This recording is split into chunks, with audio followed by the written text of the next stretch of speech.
Bienvenidos a TradingView. Estamos aquí con Alberto Alcalá, que nos va a mostrar cómo funciona cómo se realiza un análisis fundamental desde el principio, ¿no? Porque esto es un tema que realmente no se ha tocado mucho en TradingView, en nuestras redes sociales, pero realmente el análisis fundamental es fundamental, ¿no? Valga la redundancia, Alberto. Sí, totalmente, totalmente. Para nosotros, sin análisis fundamental no se va a ningún lado, ¿no? Yo lo que he visto, que así yo analizo, hago análisis técnico, combino con fundamental, y lo que veo es que las empresas normalmente, las que van bien en bolsa a largo plazo, hay un análisis fundamental ahí que lo acompaña, es decir, hay unos buenos resultados financieros que van evolucionando progresivamente. Entonces, hay gente que dice, ¿análisis técnico solamente? Sí, hay gente que hace buen análisis técnico, pero yo veo que el análisis fundamental también es muy importante, incluso que puede ser que uno puede hacer un análisis fundamental solamente y que también acierte, precisamente porque uno ve otras cosas, ¿no? Ve la parte del negocio y al final si el negocio prospera y saca buenos resultados y va creciendo, no hay otra manera de que la acción, o sea, la única opción es que pueda subir la acción, porque al final los inversores tienen esa noción, ¿no? De apostar a los caballos ganadores. Totalmente, totalmente. Vamos, para nosotros no, nos centramos, ¿no?, en la inversión a largo plazo y el 99,9% del análisis que nosotros utilizamos es el análisis fundamental, ¿no? Al fin y al cabo, tú tienes que comprender y entender cómo funciona un negocio, cuáles son las características necesarias para que esa empresa, ¿no?, y ese negocio pues vaya a más en el futuro. Y para eso, pues, aunque te pueda apoyar en un inicio en el análisis técnico, pero sobre todo nosotros confiamos en el análisis fundamental a largo plazo. Eso desde luego. Y bueno, nos has traído un caso que es el caso Vidrala, ¿no? Es una empresa que cotiza en la Bolsa de España. Explícanos un poco qué vamos a ver hoy en el webinar. Vale, pues bueno, en primer lugar, pues agradecer a TradingView que haya contado con nosotros, ¿no? Para este webinar. Entonces, lo que he estructurado esta presentación, ¿no?, en dos partes. En primer lugar, pues explicar cómo debemos realizar un análisis fundamental, cómo debemos pues, organizarlo, qué debemos buscar y sobre todo qué características debemos entender, ¿no? Y luego a partir de ahí, pues queremos aplicarlo, ¿no?, a la práctica. Para eso hemos traído pues un análisis fundamental que nosotros tenemos en nuestra página web, que nosotros le hemos dado mucha publicidad, que es el de Vidrala, porque creemos que es una empresa bastante sólida y de nuestras favoritas a largo plazo, ¿no? De hecho, llevamos ya un par de años en esa posición y no dejamos, ¿no?, de recomendarla porque creemos que irá más en el futuro. Así que si te parece, pues podemos empezar ya. Perfecto, pues adelante con la presentación. Genial. Bueno, en primer lugar, porque muchos se preguntarán, pues, quiénes somos, ¿no? ¿Quién es Inversión Cubo? Vale, pues nosotros somos un grupo de analistas financieros, ¿no?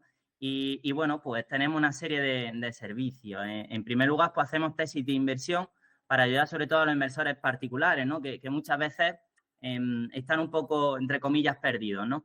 Que tienen nociones básicas, pero que quieren llegar un poquito más y que no tienen ese tiempo que se necesita para realizar un análisis fundamental, pues, profundo, ¿no? Y el necesario si quieres de verdad, pues, invertir con la máxima seguridad posible, ¿no? Y maximizando la rentabilidad. Entonces, nosotros, pues, tenemos esa tesis de inversión, tenemos más de 25, incluso superamos las 30 ya, y pues vamos renovando todos los meses.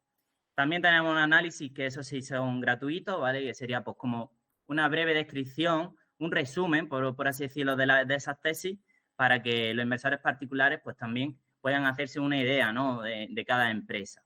Y a partir de ahí, si les interesa, pues ya profundizar con esas tesis. También pues damos un curso de Value Investing, de inversión en valor, que como he dicho, ¿no?, es lo que nos dedicamos al 99,9% de nuestro tiempo, ¿no?, y de nuestro análisis y filosofía de inversión. Y a partir de ahí, pues también damos un asesoramiento financiero para, pues, bueno, para guiar, ¿no?, a todo tipo de personas, de particular, incluso a alguna empresa, pues para organizar sus finanzas y también pues para recomendarles cierto tipo de herramientas de inversiones, ¿no? Por último, también hemos incorporado pues la parte de gestión hipotecaria, ¿no?, ya para completar pues todo el ámbito de las finanzas, donde también pues podemos y tenemos profesionales que se encargan precisamente de gestionar, ¿no?, y de buscar esas soluciones hipotecarias. Vale. Esta sería pues nuestra página web. Como podéis ver, pues ahí tenemos un montón de tesis de inversión que son bastante completas, muy profesionales y tenemos, ¿no? Precisamente ahí marcada pues la de Vidrala, que es la de que ahora un poquito más adelante pues vamos a comentar. Pero en primer lugar, ¿cuál es nuestra filosofía de inversión? ¿No? ¿En qué se basa ese análisis fundamental? Vale, pues aquí hemos utilizado una frase, ¿no? Del mejor inversor, ¿no? De la historia, ¿no? Por lo menos para nosotros y que compartimos su filosofía al 100%, es que nuestro enfoque es simplemente encontrar negocios extraordinarios a precios ordinarios. Esto lo vamos a repetir a lo largo de la presentación para entender lo que es el análisis fundamental y nuestro punto de vista, ¿no? Vale, nos apoyamos en 4 pilares fundamentales. El primero, pues, sería el value investing, bueno, pues comprar por debajo del valor, ¿no? Al fin y al cabo es, si esto vale 10 euros, pues comprarlo por 5, ¿no? Lo que todo el mundo haría y lo que poca gente hace. A partir de ahí, lo que buscamos son acciones infravaloradas, acciones que el mercado pues no esté valorando correctamente, porque los mercados a corto plazo muchas veces son ineficientes, por no decir la mayoría, y debemos aprovechar, ¿no? Esas oportunidades que nos dejan los mercados irracionales. Para ello hay que ir contracorriente y esto al público normalmente no le gusta, pero nosotros siempre lo aconsejamos y lo recomendamos y lo hacemos, ¿no? Nosotros mismos. Ir a contracorriente del mercado siempre y cuando sea algo razonable. Para ello, ¿qué buscamos? Pues empresas de calidad a largo plazo. Ahora un poquito más adelante vamos a ver cuáles son las características de esas empresas de calidad, ¿no? No buscamos basura infravalorada, por así decirlo, ¿no? Acciones que estén muy baratas, pero que su negocio no sea bueno, sino que buscamos pues empresas que sean muy buenas y que estén a buen precio, ¿no? O por lo menos a precio razonable. Cuanto más barato, pues muchísimo mejor, ¿no? A partir de ahí, nuestro principio máximo de prudencia es minimizar riesgos y maximizar la rentabilidad. Esto lo puedo explicar porque va un poquito, ¿no? de lo que nos enseñan casi en las escuelas, ¿no? de finanzas, que es, si tú quieres más rentabilidad, pues necesitas asumir más riesgo. Bien, pues nosotros no creemos que eso sea así, sino que muchas veces puedes minimizar los riesgos, es decir, tanto seleccionando las mejores inversiones como aprovechando los mejores momentos, ¿no? Cuando más está cayendo el mercado, cuando nadie quiere comprar, cuando más incertidumbre hay, que no, para nosotros no es lo mismo que riesgo, ahí estás comprando muy barato y bueno, pues estás maximizando la rentabilidad, además de minimizando riesgos, porque ya ha caído suficiente, no va a poder caer mucho más, ¿no? Total, todo esto se resume en cara gano, cruz pierdo poco. Si van bien las cosas, pues a nosotros nos gusta ganar mucho, pero si van mal, también nos queremos cubrir la espalda y perder poco, ¿no? Por eso es tan importante el análisis fundamental de cara a largo plazo, porque a corto plazo pues puede ser muy volátil, los mercados pueden tener subidas gigantescas, ¿no? Y también pues caídas muy abruptas, pero a largo plazo pues buscamos, ¿no? Esa estabilidad y ese buen hacer, ¿no? Que dan las inversiones de calidad. ¿Cómo lo hacemos? Pues nos apoyamos principalmente en el análisis cualitativo y en el análisis cuantitativo. Por el análisis cualitativo nos referimos a buscar negocios de calidad, ¿no? A buscar esas características, pues esos productos, esas demandas, ese tipo de sectores, ¿no? Y de competencias que sea favorable para que el negocio crezca a largo plazo y sea positivo. Todo esto no significa buscar aquellos sectores más punteros que más vayan a destacar en el futuro, ¿no? Muchas veces, incluso en sectores malos, se pueden encontrar empresas de grandísima calidad, ¿no? Por otra parte, buscamos también el análisis cualitativo, es decir, cuantitativo, para buscar esa solidez financiera, ¿no? Nos apoyamos en los números para saber que el negocio es rentable y que también es financieramente solvente. Para eso, ¿qué hacemos? Pues estudiar todos los estados financieros de los últimos 10 años, al detalle, ¿no? Que es cómo se debe de hacer para un correcto análisis fundamental, para que los números que hay ahí pues demuestre que el negocio que estamos analizando es de calidad, ¿no? Para que demuestre ese análisis cualitativo que es correcto. Vale. ¿Qué es lo que debemos analizar? Pues mira, estas son algunas de las características en las que debemos profundizar muchísimo, ¿no? Y en las que más me voy a detener. Un segundillo. Se ha ido esto. Un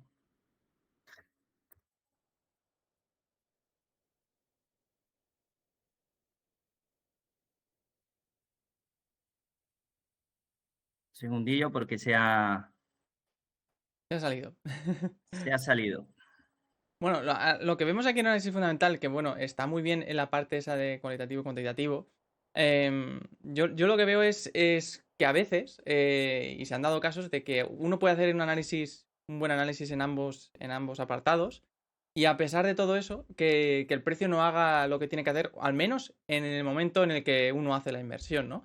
Y aquí viene una pregunta, en esos momentos de esa incertidumbre en la que el precio no hace lo que uno espera, eh, ¿cómo de fuerte es ese análisis que uno hace para mantenerse firme en la operación? Eso es lo más complicado, ¿no? Al fin y al cabo, mantenerse fuerte y mantenerse confiado, ¿no? En el propio análisis, ¿no? Que uno realiza. He vuelto a la presentación ya.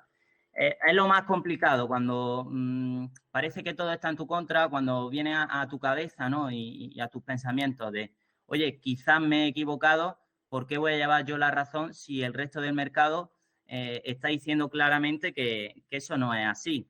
Bueno, ahí es cuando hay que mantenerse pues confiado, ¿no? Hay que revisar el análisis, hay que decir, oye, tú que estás vendiendo, ¿no? Esta posición, dame tus motivos y voy a ver si esos motivos son correctos o si son simples, no mentiras, ¿no?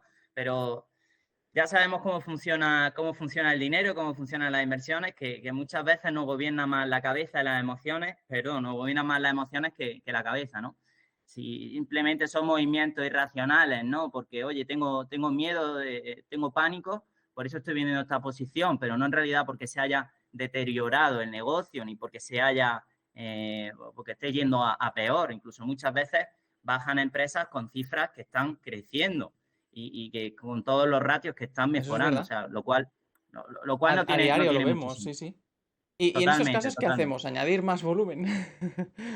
Pues, aunque parezca ilógico, ¿no? Porque dices, oye, está todo, está cayendo, ¿cómo va a comprar más, ¿no? Si estás perdiendo dinero, por así decirlo. Pero ahí es cuando de verdad hay que apostar, ¿no? Por uno mismo y cuando hay que aumentar el volumen de compra, desde luego. De hecho, así va a bajar también un poquito el precio medio, ¿no? Y las rentabilidades van a ser mucho más grandes.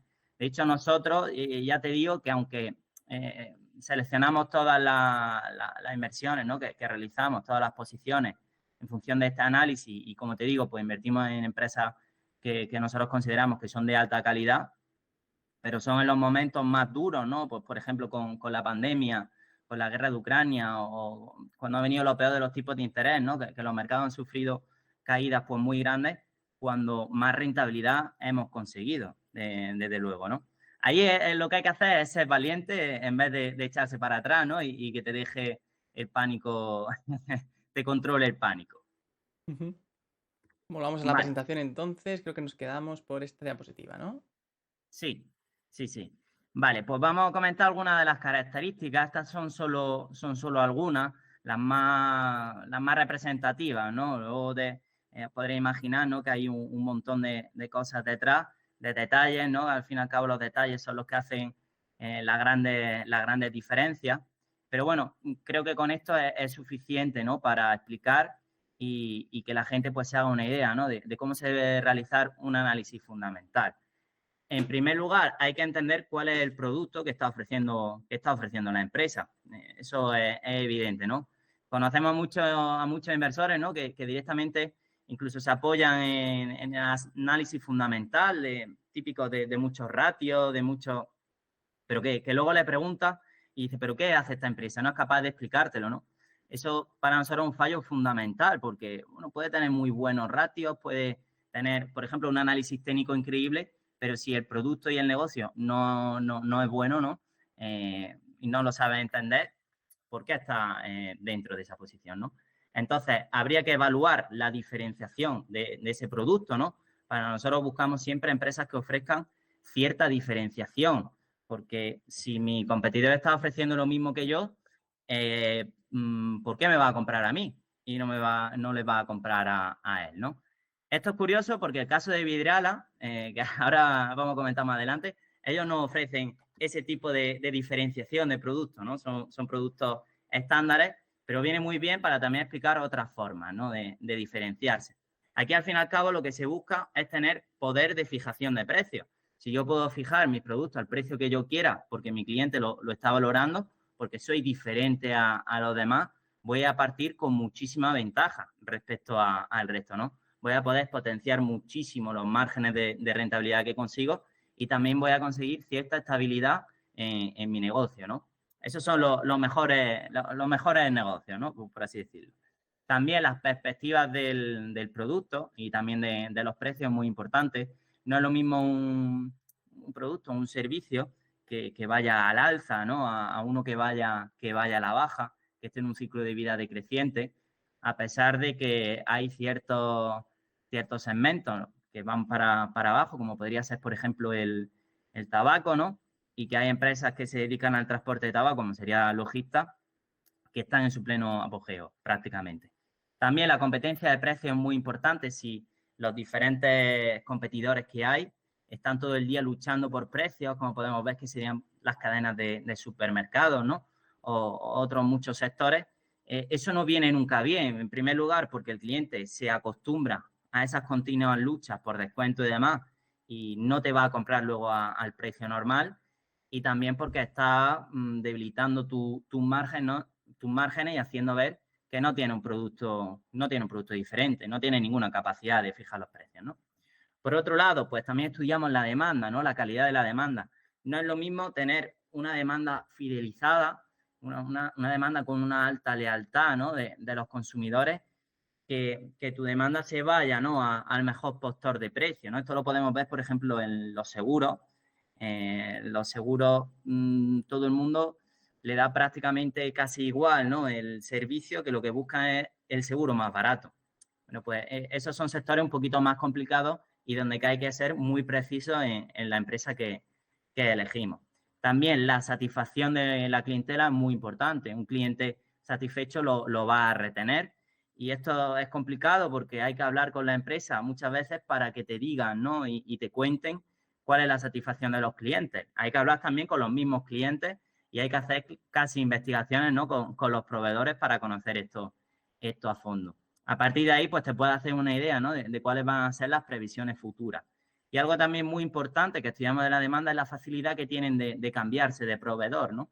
Si un cliente de primera de cambio se puede ir a otro competidor, bueno, pues no va a ser tan bueno, ¿no? Como un cliente que si yo fallo en mi servicio, pues me va a tener que dar sí o sí otra oportunidad antes de cambiarse de proveedor. Ahí voy a tener pues esa segunda oportunidad, ¿no?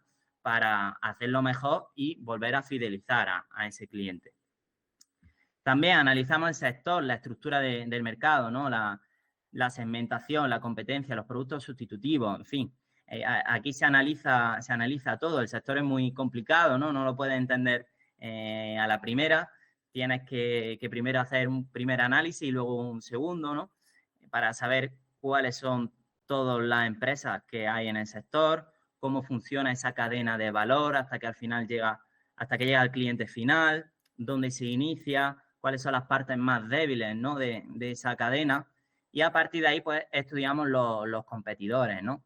Nosotros buscamos siempre sectores que tengan pocos oferentes, ¿no? Que sean casi oligopolios o que sean por lo menos monopolios del consumidor, ¿no? Sí es cierto que los monopolios pues, no nos gustan, ¿no? Porque el Estado pues siempre está ahí y los tiene muy regulados y eso no es favorable porque muchas veces no dependen de ellos, sino que dependen del Estado, pero los que tengan cierto monopolio del consumidor, ¿no? Que tengan pues esa clientela fidelizada, una alta capacidad de fijación de precios, esa empresa nos encantan, ¿no? Para un buen análisis fundamental. Y una pregunta que tengo, porque se me está viniendo a la Sí, cabeza las eléctricas. ¿Qué ocurre con las eléctricas en este caso? las eléctricas para nosotros, ya te digo que no son de de nuestro encanto, ¿no? Principalmente por todo lo que hemos estado comentando hasta ahora. Competencia de precios muy regulada, en fin. Aunque a priori pueda parecer que la estructura es positiva, ¿no? Pero luego vas descifrando y te vas dando cuenta de que quizás no es lo mejor. Luego siempre hay excepciones y hay que ver caso por caso, como digo, ¿no? Hay sectores que son muy malos, que luego hay empresas estupendas, que eso quizás venga hasta bien, porque muchas se van eliminando y te vas quedando tú con mayor cuota del mercado, aunque el sector no sea el mejor, ¿no? Pero sí es cierto que la eléctrica es algo complicado y que ahí, pues, hay Es para un una caso charla particular, larga. por eso lo he preguntado, sí, sí. Sí, sí. Vale, pues bueno, con el caso de la eléctrica o con cualquier caso, pues ahí hay que estudiar a todos los competidores, hay que ver cuál es la estrategia que tiene cada competidor, cuáles son los márgenes que tiene cada uno, por qué tiene esos márgenes, cómo de rentables son, cuál es la solidez financiera que tiene. Hay que saber por dónde van un poquito los tiros, ¿no? Cuál es la dirección que van a tomar y cuál es la dirección que está tomando la empresa que tú estás analizando, ¿no? Para saber si va contracorriente, si va en la dirección correcta y qué es lo que está pasando, ¿no? Al fin y al cabo, esto se trata de entender todo en un negocio, que no es fácil y que nunca lo va a llegar a entender del todo, pero cuanto más entiendas, mejor. A partir de ahí, estudiamos los fosos económicos y aquí es una de las principales partes, ¿no? Y lo fundamental de la inversión en valor, que sería, pues, identificar y analizar cuáles son las características que protegen el negocio de futuros competidores, es decir, las barreras de entrada, ¿vale? Que ahora vamos a explicar con el ejemplo práctico de Vidrala, y también buscar las ventajas competitivas, por lo que hemos dicho antes, por qué yo soy mejor que mis competidores. ¿Por qué yo voy a seguir siendo rentable aunque mis competidores me ataquen?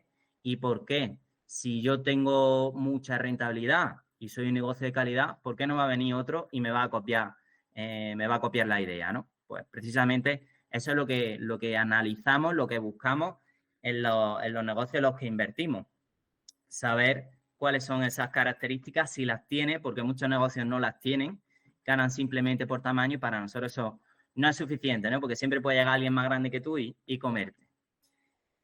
También, pues la estrategia muy importante, saber los pilares fundamentales, cuál es el crecimiento que están teniendo, cómo es la expansión, si lo están haciendo con dinero propio o si lo están haciendo por medio de un endeudamiento excesivo, cuál es también el comportamiento en los diferentes ciclos económicos durante las recesiones, si por ejemplo, pues tienen gran parte de los costes variables durante una recesión, van a sufrir menos que si, por ejemplo, el 80% de los costes pues van a ser fijos, ¿no? O si tiene una demanda que es más estable en periodos más complicados o si es menos.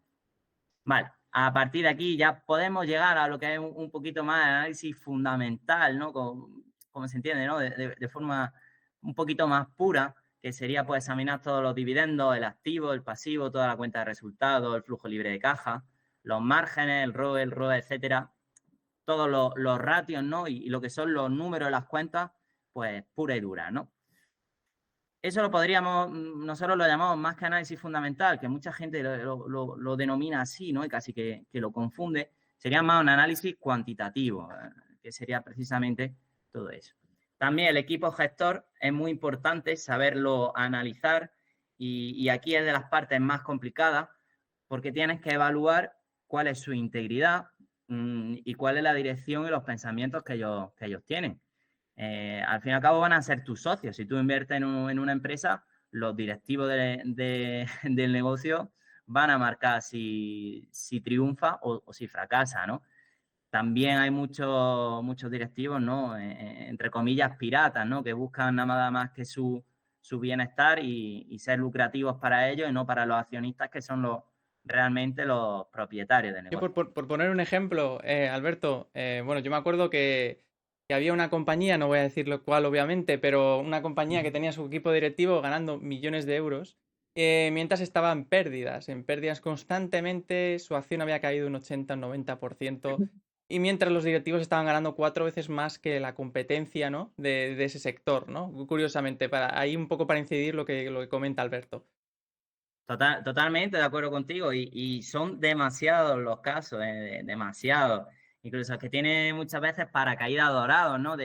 Oye, pues si al final pues me relegan, ¿no? Me echan, pues voy a tener ahí compensaciones estratosféricas de estrella del rock casi. Sí, sí, es que Entonces, le premian por su mala gestión, así, total- hablando sí, sí, directamente. es que es así, le premian por su mala gestión. Entonces, aquí es muy importante saber de la mano sea, con quién vas de la mano, ¿no? Con quién vas con ese equipo gestor. Y hay que ver, por ejemplo, en las épocas de crisis, ¿no? Donde los resultados no están siendo tan positivos, si ellos mismos se ajustan en sueldo o si al revés, se lo están multiplicando. También hay que ver cuál es la retribución variable que tienen. Muchas veces ya sabes que a los directivos, al equipo gestor, le encanta el crecimiento, ¿no? A costa de todo. Le da igual si es un crecimiento rentable o si no es rentable para el accionista.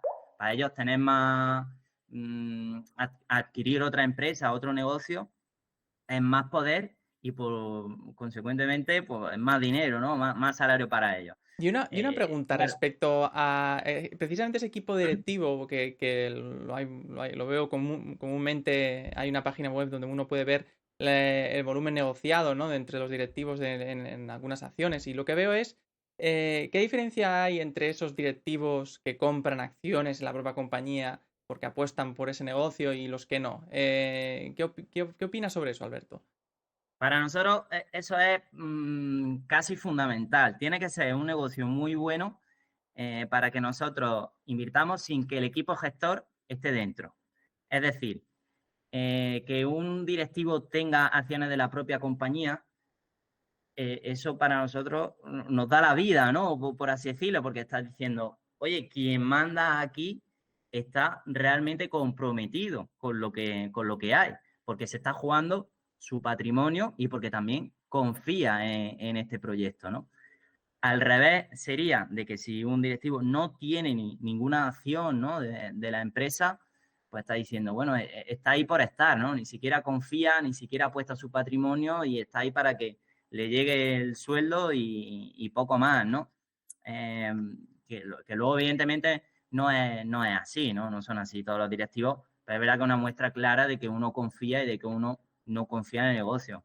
Cuando nosotros vemos que los directivos están comprando acciones, eso para nosotros es una señal muy positiva, que están ampliando sus posiciones. Pues eso para nosotros es magnífico, porque nosotros decimos, oye, pues vamos a analizar, porque ellos son los que más información tienen, vamos a analizar si es que ahora es realmente el momento.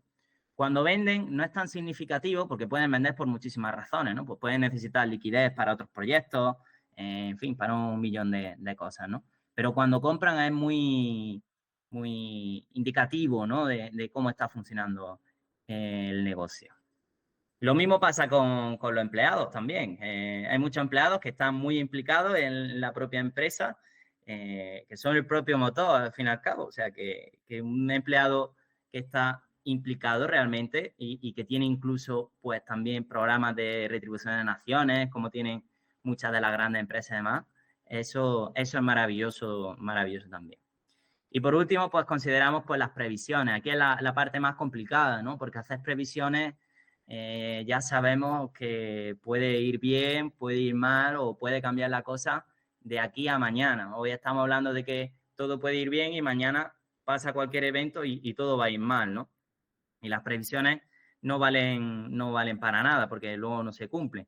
Pero bueno, intentamos realizar ciertas previsiones sobre los beneficios, los dividendos, así como los problemas, los retos que van a tener a largo plazo. Pues por dónde van a ir un poquito los tiros.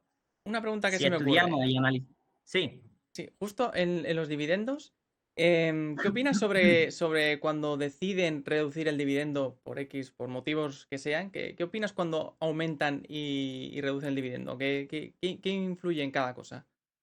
Pues mira, nosotros consideramos que lo que hagan con los dividendos nos da prácticamente igual, siempre y cuando esté razonado. Porque muchas veces son movimientos que bien son para el efecto clientela, ¿no? Para satisfacer al accionista, decir, oye, pues mira qué bien va esto, cuando en realidad todo va mal, todo va a peor, pero bueno, como me ha dado un poquito más de dividendo este año, pues ya estoy más contento. Y otras veces son recortes de dividendos para acumular capital, para realizar algunas inversiones que no van a ser rentables. Entonces, aquí lo que tiene que hacer el equipo gestor es explicarlo bien, decir, oye, pues mira, hemos reducido este dividendo, pues me lo invento, un 20% este año, porque vamos a realizar tal adquisición que va a ser muy lucrativa para la empresa y nos va a dar mucha rentabilidad. Vale, pues genial, no hay problema, ¿no? En que tú reduzcas el dividendo. También, por la otra parte, puedes decir, oye, vamos a ampliar el dividendo, vamos a dar incluso un dividendo extraordinario porque tenemos excesiva liquidez, tenemos buena solvencia financiera y no tenemos dónde colocarla, ¿no? Así que pues vamos a ampliarlo. Siempre y cuando esté razonado, para nosotros es positivo. Cuando no se razona, incluso cuando tienen política de payout, ¿no? De 50-50 o porcentajes fijos, eso a nosotros no nos gusta, ¿no? Porque no lo puedes fijar, depende de muchas cosas. No sé si te he respondido.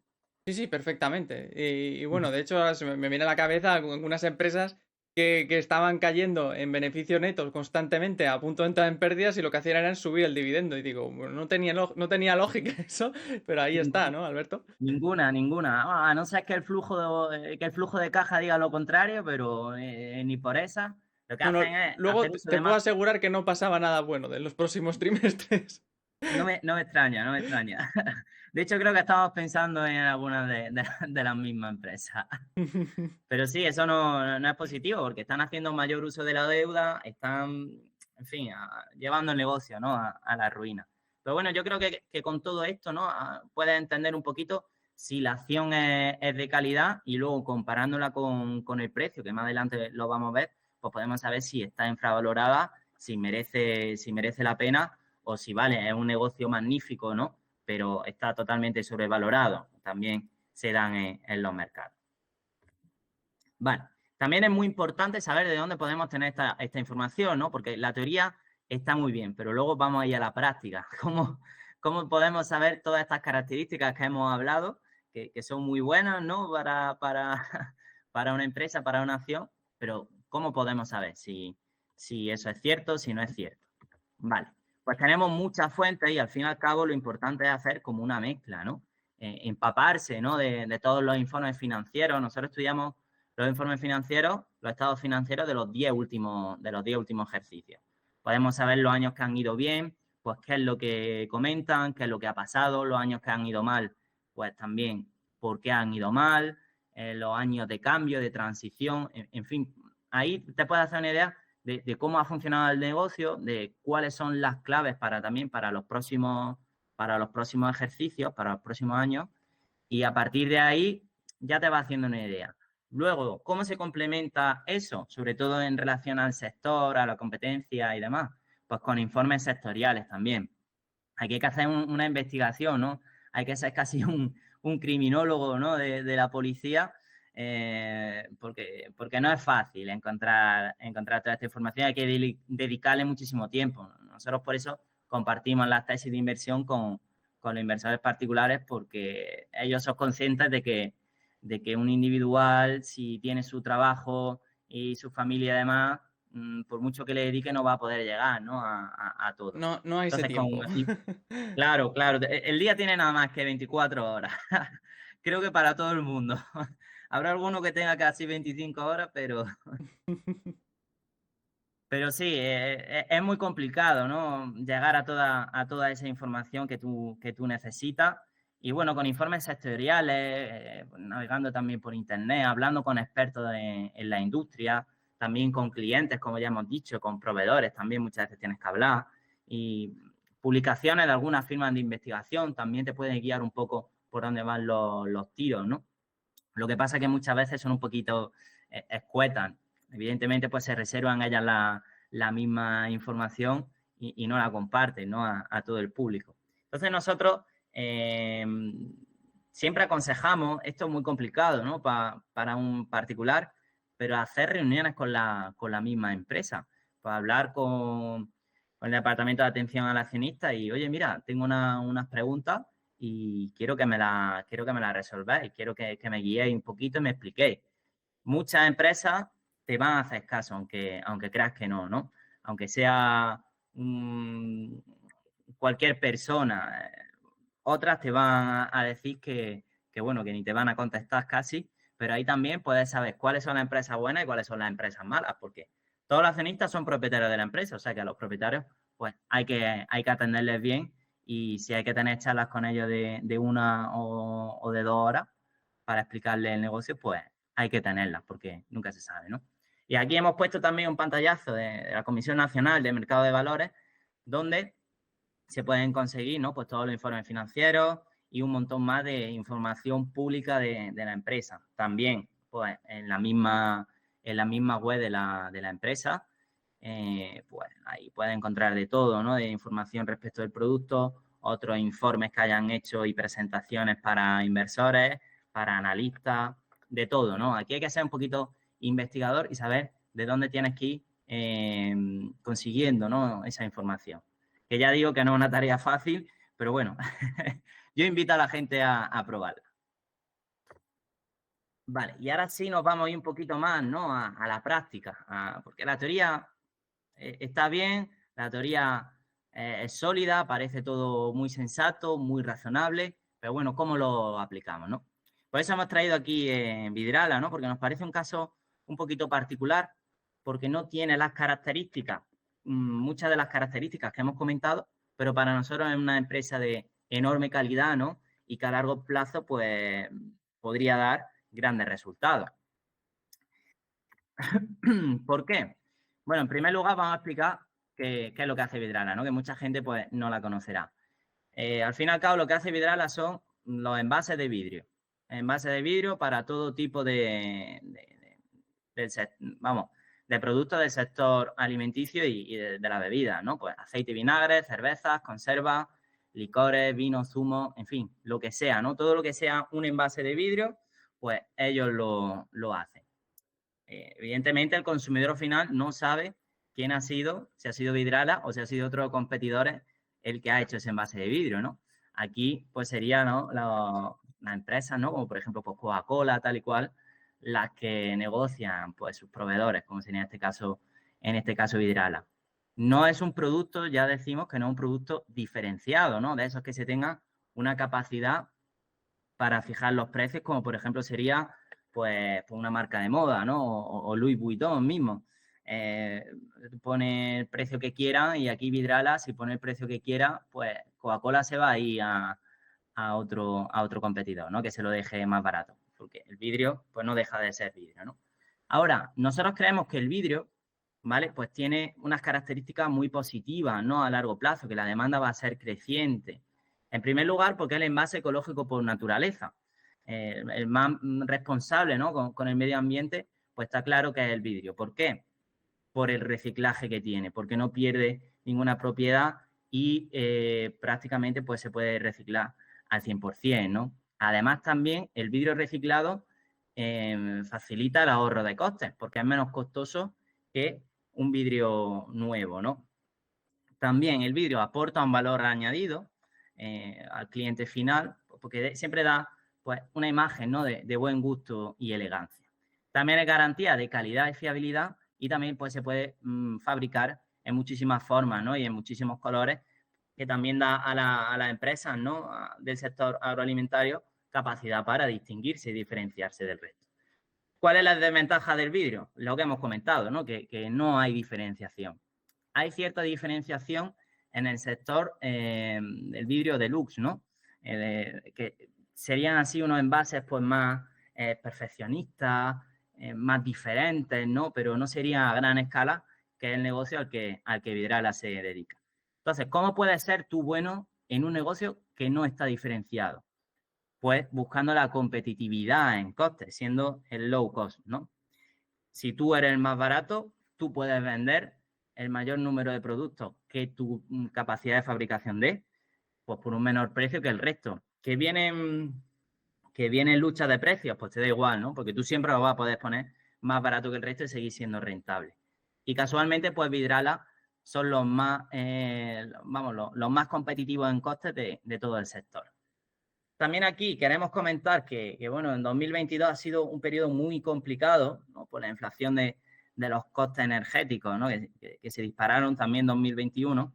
Entonces se vieron obligados a realizar subidas de precios del 20%. Y tú puedes decir, bueno, si subieron un 20% sus precios, es que cierta capacidad, ¿no? de fijación tienen. Pero claro, lo subieron prácticamente todo el sector, así que a los clientes no les quedó otra que aceptar esos precios. Pero bueno, también es síntoma de que cuando vienen pues esos malos momentos, pues son capaces de salir adelante, de realizar subidas de precios y de seguir siendo rentables. De hecho, en 2023 aunque la situación pues ya se haya estabilizado un poco, se hayan recuperado los márgenes de la industria y demás, pero se van a realizar nuevas subidas de precios. ¿Cuáles son los mercados en los que está presente Vidrala? Bueno, pues fundamentalmente en España, Portugal, en Reino Unido, Francia e Italia. ¿Cuáles son los mercados más importantes sin duda ninguna? Pues España y el Reino Unido, ¿no? El Reino Unido porque adquirieron pues el líder, ¿no? Allí en fabricación de vidrio en 2015 y lo han hecho, ha sido una de las mejores inversiones que, que hayamos visto, ¿no? Adquisiciones de empresas. También Brasil, pues en 2023 han adquirido un 30% de Vidroporto, que tienen 2 plantas en Brasil. Y bueno, pues se espera que compren el 70% restante cuando el accionista principal, el accionista mayoritario, soluciona algunas restricciones legales que tiene, ¿no? Para vender esas posiciones. Pero también expandirse en Sudamérica puede ser muy positivo tanto para reforzar alianzas con algunos clientes como también pues para ese negocio, ¿no? Ese mercado que está en expansión. Lo mismo han hecho en Reino Unido, donde también pues han comprado The Park, ¿no? Que esto también va a venir muy bien para una solución completa e integral para el negocio que tienen ellos allí. Nos podemos fijar que se dedican a los mercados más maduros, ¿no? Esto va a ser una diferencia fundamental respecto a los otros competidores que también están presentes en mercados menos maduros, con mayor potencial, pero donde la demanda de vidrio aún está por desarrollarse. El sector tiene una serie de características que aquí pues volvemos, ¿no? A lo que explicamos al principio de cómo se debe hacer un análisis fundamental, es que tiene cierto carácter cíclico, porque esto depende de la economía. Y cuando la economía baja y los presupuestos de la familia pues se reducen, se van a ir a un mayor consumo de otros envases más baratos, ¿no? Como, por ejemplo, podría ser el plástico antes que el vidrio. Ahora bien, ¿es cíclica la demanda? Depende de la economía, pero por ejemplo en 2020, 2021 y 2022, donde la economía pues se ha resentido bastante, sobre todo en 2020, el consumo no ha bajado, o sea que es resiliente también a esos periodos, ¿no? Tiene también pues una dependencia importante, ¿no? del sector agroalimentario, el sector de la alimentación y de las bebidas, y ellos son los que más le aprietan las tuercas, ¿no? Los que más le presionan los márgenes, los que más baratos quieren los precios. Y bueno, pues están en una lucha continua, ¿no? Por resistir y mantener buenos márgenes. Como he dicho, aquí la empresa que tenga la capacidad de producir más barato es la que siempre va a ganar en un sector que no ofrece un producto o un servicio diferenciado. Otra de las características que, si recordáis, pues nos gustaba mucho a nosotros era pues invertir en empresas, en negocios, en sectores que fueran oligopolios o que se aproximaran, ¿no? Pues aquí vemos también una fuerte concentración de capital en el sector. Un 85% del mercado europeo, ¿vale? Lo dominan 4 grandes empresas, que serían estas de aquí: Vidrala, Verallia, Hoy Europa y Va Vidrio. Al fin y al cabo, nosotros la que más nos interesa es la de Vidrala, que es la que está en nuestro país, que es la más rentable en términos de costes y la que creemos que puede crecer más, ¿no? Pero bueno, que no haya mucha competencia en el sector siempre va a ser bueno, tanto por los precios como por la estrategia que muchas veces se tratan, ¿no? De perjudicar una a otra y de devorarse. En España, en la península ibérica, pues tenemos 4 principales players, que serían, pues, Verallia, Hoy, Vidrala y Ardagh, con cuotas de mercado distintas. Vidrala tiene un 15% de cuota de mercado en la península y también un 15% en Europa occidental, ¿no? Si sumamos todos los mercados en los que está presente. La demanda es estable, madura y predecible, va unida, como hemos comentado, al PIB, ¿no? A la economía, pero tiene siempre una mejor evolución. Por ejemplo, en nuestra tesis de inversión tenemos en la gráfica de cómo ha evolucionado la demanda de vidrio en relación a la economía, y aunque tiene pues cierto parecido, ¿no? Las mismas tendencias, pero siempre va un poquito por encima la del vidrio, ¿no? ¿Cuáles son los drivers de la demanda, los catalizadores, ¿no? Que van a hacer que esa demanda en el futuro pues sea más potente? Pues sobre todo el progreso de la clase media y la urbanización en las clases que son, perdón, en las economías que están menos desarrolladas.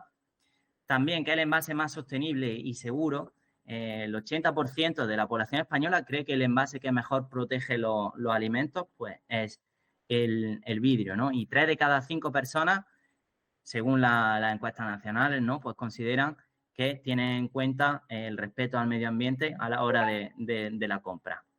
También, pues los cambios en la estructura de consumo con los hogares que cada vez tienen un menor número de miembros, esto también pues facilita lo que es la venta, ¿no? Lo que es vender un mayor volumen de productos. También cuenta con una alta satisfacción de su clientela, con un 87% de NPS, una clientela también que está muy diversificada, porque el top 10 de clientes genera el 30% del ingreso y el top 23 genera el 50%. Esto es muy bueno, también muy positivo, no lo he comentado antes. No es lo mismo depender de 4 o 5 clientes a depender de 100 clientes, que si uno se te cae o uno se te enfada, pues no pasa nada, ¿no? Porque ahí tengo 99 más que me van a dar pues esa estabilidad, ¿no? Que yo necesito. Es diferente si tengo 4 o 5 que si uno se me cae, pues ya me puedo ver en un aprieto, ¿no?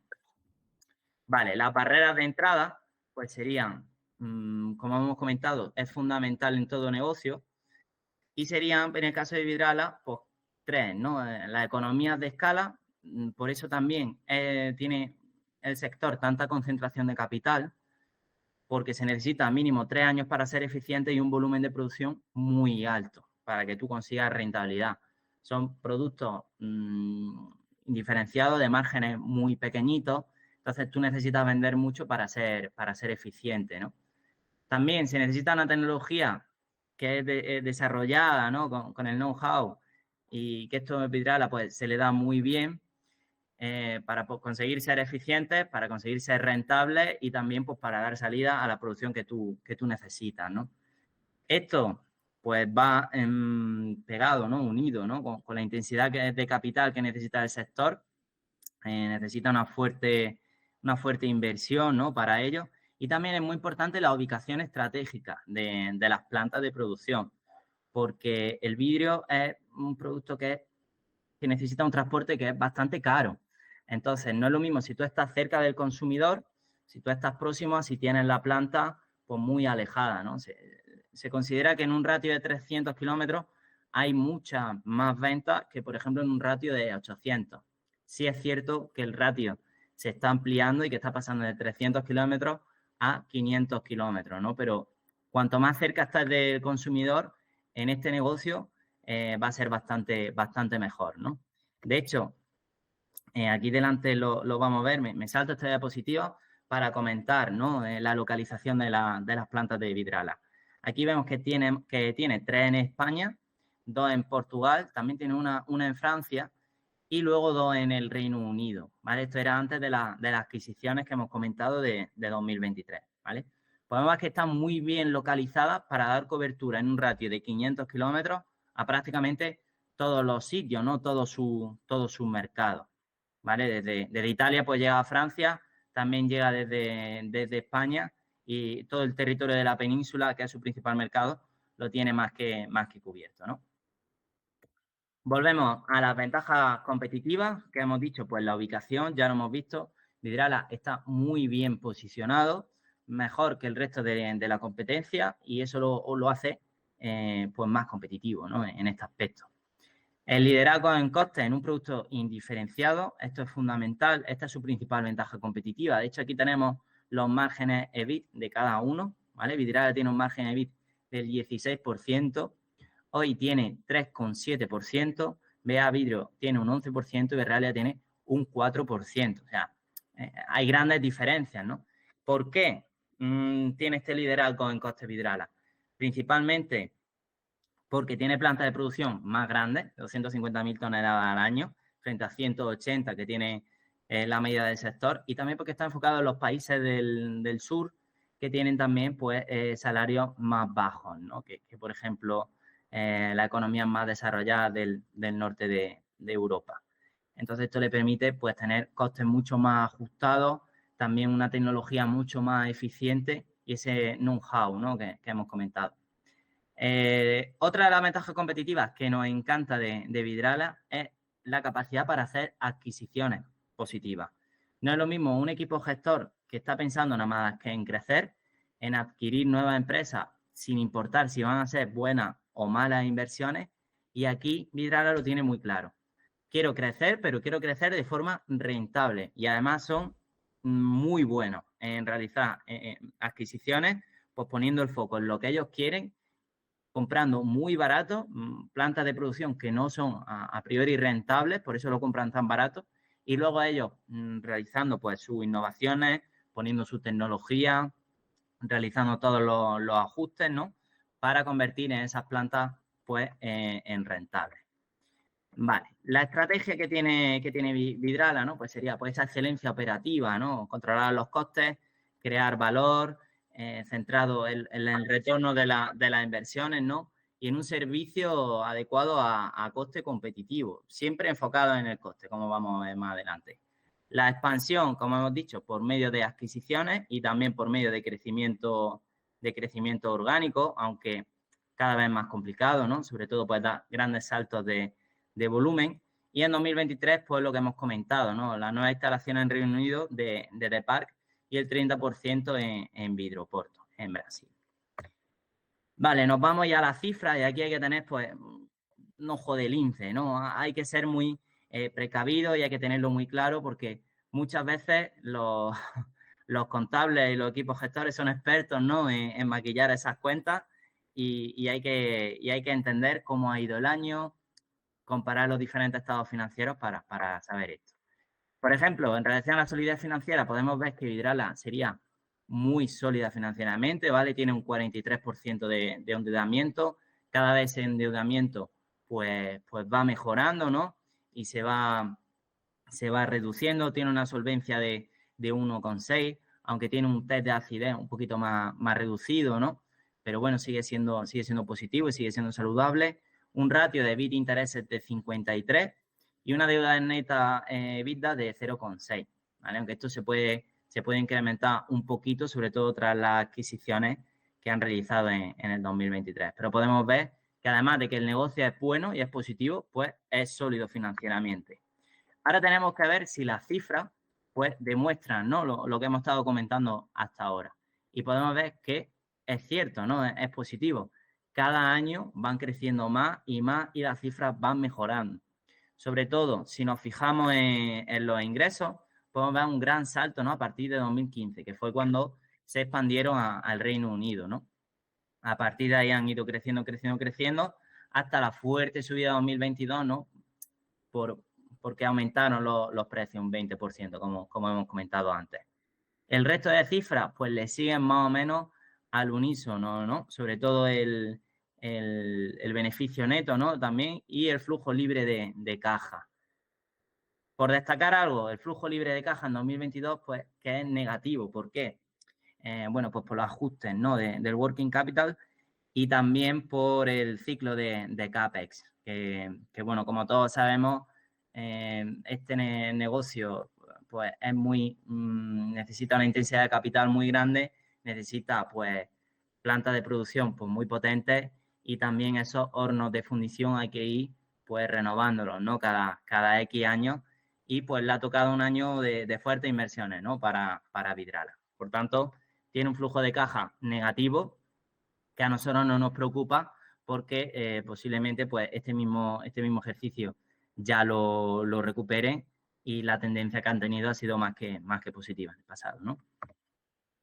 Respecto a las cifras por acción, podemos ver que han seguido más o menos la misma tendencia, ¿no? que las cifras anteriores. Podemos ver pues beneficios por acción muy positivos, con alguna caída en el 2021 y en el 2022 porque realizaron entrega de acciones, ¿no? a los mismos accionistas, no se diluyó la participación y esto es algo muy positivo también, que muchas empresas pues no lo hacen todo lo contrario, te reparten un falso dividendo y aquí no, aquí sí lo ha hecho bien. La estructura de costes es fundamental para saber si va a tener cierta resiliencia o no a las recesiones. Aquí lo que se busca sobre todo son que tenga un mayor porcentaje, ¿no? de costes variables. respecto a los costes fijos.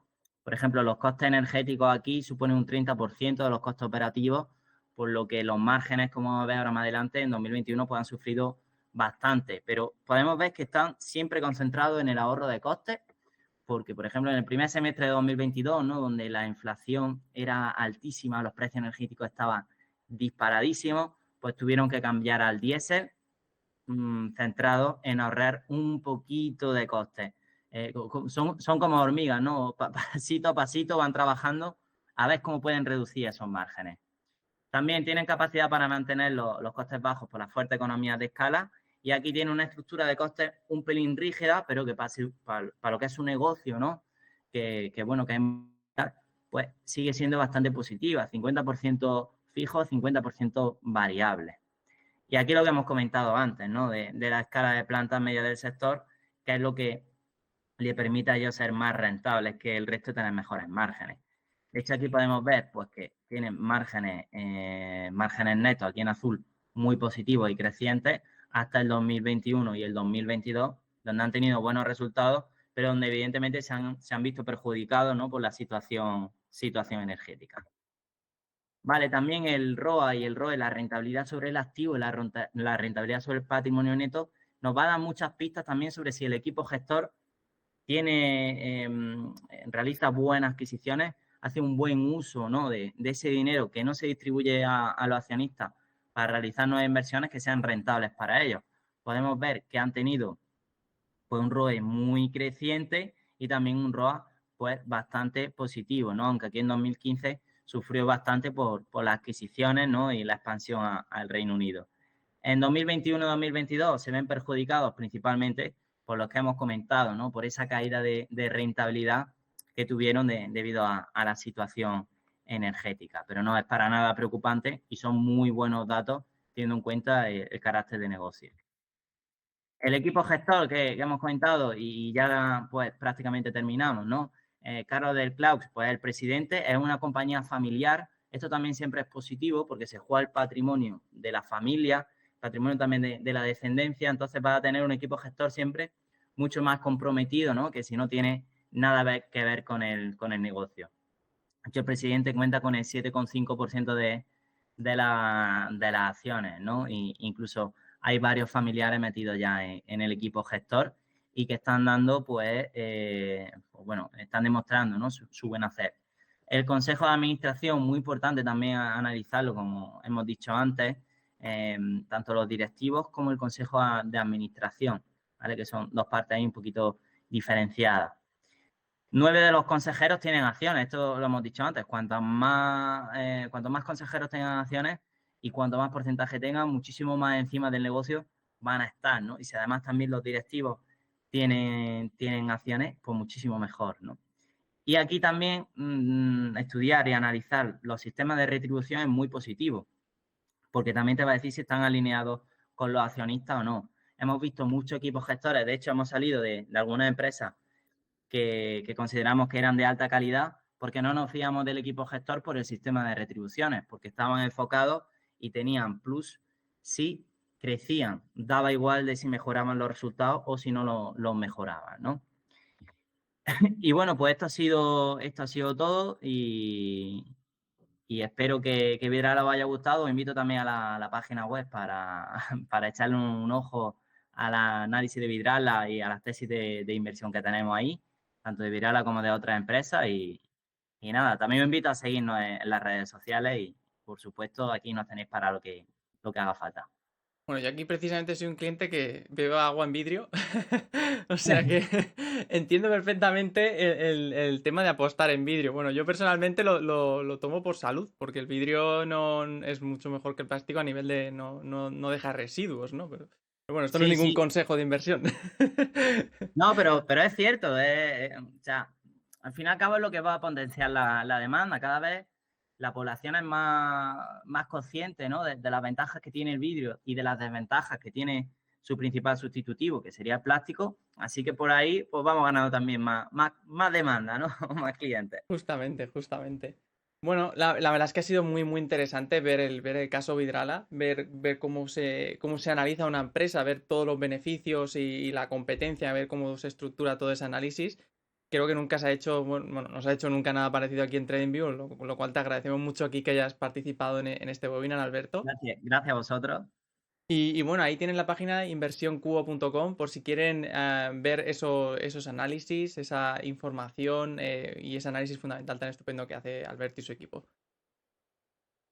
Genial, pues nada, cualquier cosa que necesitéis, aquí estamos y bueno, muchísimas gracias a TradingView, ¿no? Por contar con nosotros, bueno, pues por la maravillosa actividad que hacen y bueno, pues por invitarnos, ¿no? Sobre todo a este webinar. Bueno, hay que decir que ahora mismo estamos apostando bastante fuerte por el análisis fundamental, hemos añadido nuevas funciones y la verdad es que sí que es verdad que hay una fuerte demanda hoy en día, ya no solo es en análisis técnico, que al principio, digamos, había ese perfil, ahora vemos que en TenView también la gente nos está pidiendo precisamente datos fundamentales y la verdad es que estamos bastante fuerte en ese sentido.